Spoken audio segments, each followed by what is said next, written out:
Jau atkal.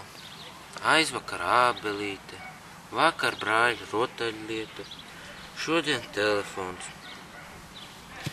Cik tad var? Ko gaudies, saimniek? Vai es vainīgs, ka nezinu takšu niķus un stiķus, vai es vainīgs, ka neiedu vismaz grāmatās izlasīt par dzīvnieku paradumiem, pirms viņus iegādā? Būtu lasījis kaut šo Māra Runguļa, taksas maksas.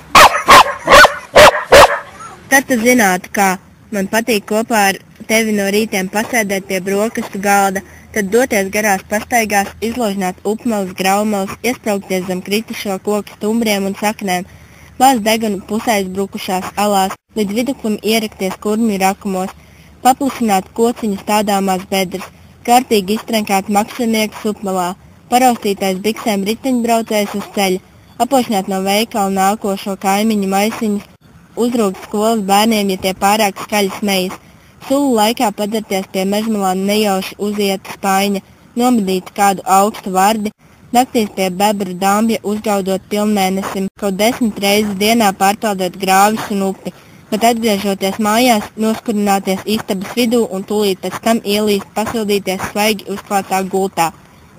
Tagad viss, atpakaļ ceļa nav, mēs esam atbildīgi par tiem, ko pieredinām. Paldies, Maksi, šī ir burvīga grāmata, te patiesi par tevi var uzzināt visu. Kā es neiedomājos, ka grāmatās var būt aprakstīts tieši tas, kas skar mani.